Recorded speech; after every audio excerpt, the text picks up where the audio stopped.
Heart beat scan ఒక్క second లోనే world class 640 slide CT scan ఇప్పుడు మీ విస్టా ఇమేజింగ్ బంజారా హిల్స్ లో. సార్ అయితే ఒక చిన్న వివరణ ఇవ్వండి సార్. కృష్ణ గారి సినిమాలు, ఆయన స్టార్డమ్ ఇవన్నీ కూడా అంత ఇంత తెర మీద మేము చూసాం కాబట్టి కొంతవరకు మాకు అర్థమవుతుంది. బట్ కృష్ణ గారు సినిమా తెర మీద కాకుండా నిజ జీవితంలో ఎలా ఉండేవారు, ఏ సందర్భాల్లో ఎలా ఆయన అప్రోచ్ ఉండేది, బిహేవియర్ ఉండేది, మీరు దగ్గర చూసిన మనిషి కాబట్టి స్టూడియోలో కానీ సెట్స్లో కానీ ఎలా ఉండేవారు ఆయన ప్రవర్తన? నిజంగా ఆయన చూసిన తర్వాత ఆయన్ని మామూలుగా ఆయన్ని మేకప్ తీసేసి ఆయన తెల్ల కుర్తా పైజామా వేసుకునేవాళ్ళు, అరచేతులే వేసుకొని ఉండేవాళ్ళు. ఆయన మాట్లాడేటప్పుడు చూస్తే మనకి చలనచిత్రంలో చూసే కథానాయకుడు ఈయననా అనే భావన కలుగుతుంది. చిన్న పిల్లవాడు మాట్లాడినట్టు చక్కగా బోళాగా మాట్లాడుతూ ఆయన వాడితో కలిసిపోయే విధానం కావచ్చు, మాట్లాడే విధానం కానీ చూసుకుంటూ ఉంటే అసలు దానికి దీనికి అసలు ఎక్కడ కూడా పొంత అనేది ఉండేది కాదు. మరి తెర ముందు రాంగంలో ఎలా మారిపోతాడో తెలియదు కానీ అసలు ఇడిగా అసలు ఎంత బోళా మనిషి అంటే చిన్న ఉదాహరణ చెప్తాను. ఇప్పుడు వాళ్ళ పేర్లు ప్రస్తావించడం భావ్యం కాదు. మాతృదేవోభవ చిత్రం విడుదలైంది సార్.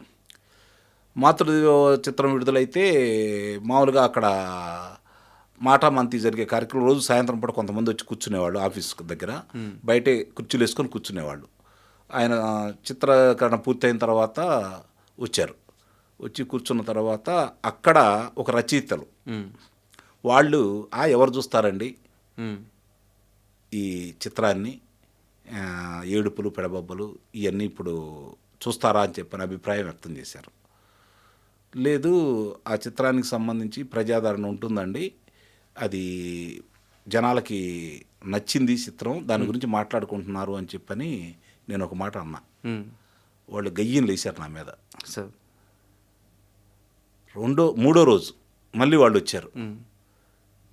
కృష్ణ గారు చూసావయ్యా, వాళ్ళు ఆ అబ్బాయి చెప్పింది నిజమైంది కదా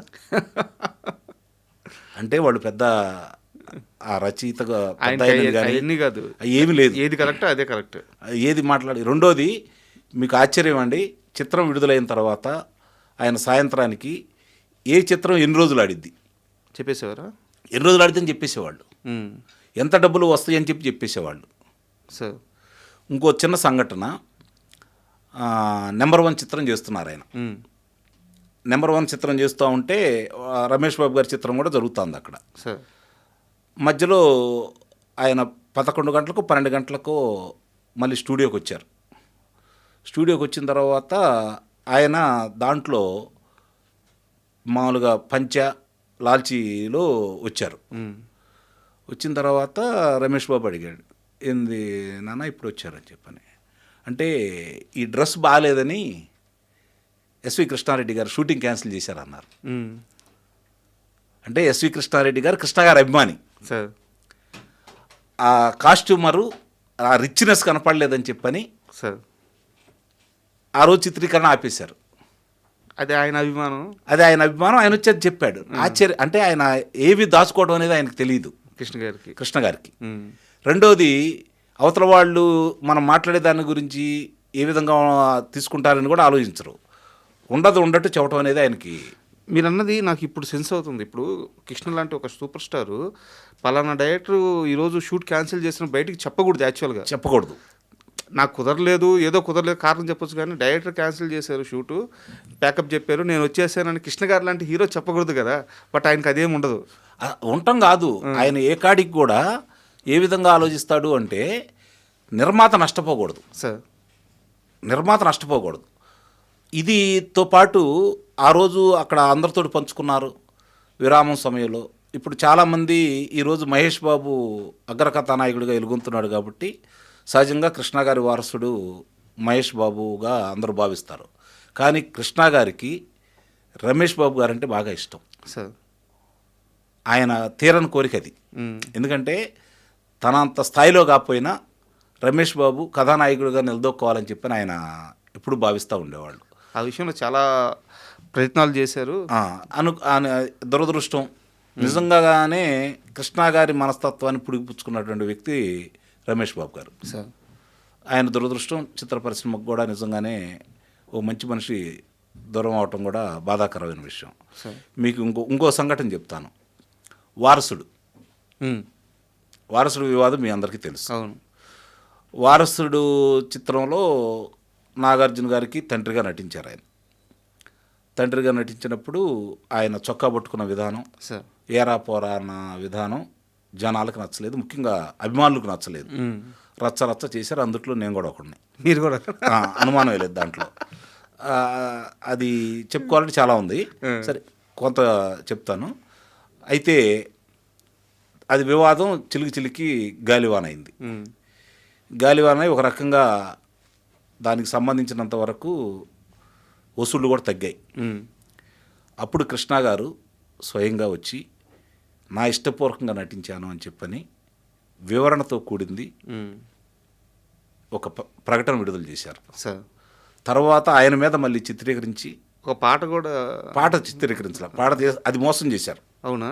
పాట పెడతామని చెప్పి మోసం చేశారు. పాట పెట్టలేదు. తర్వాత ఆయనకి అంటే చివరిలో క్లైమాక్స్లో పతాక సన్నివేశాల్లో ఆయనకి 2-3 పోరాటాలు పెట్టి దాన్ని పూర్తి చేశారు.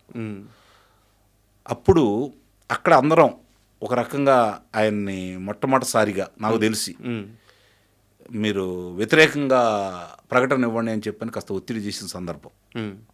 ఒకే మాట అన్నాడు, నేను ఒకవేళ నా ఇష్టపూర్వకంగా నేను నటించానుగా, వాళ్ళే మాయ చేయలేదుగా, నా ఇష్టపూర్వకంగా నేను నటించాను కదా, నాకు డబ్బులు ఇచ్చారు, నేను నటించాను, అది నా ఇష్టం. ఆ రోజు నేను అభ్యంతరం చెప్పాలి, చెప్పుంటే కానీ నేను అభ్యంతరం చెప్పలేదు.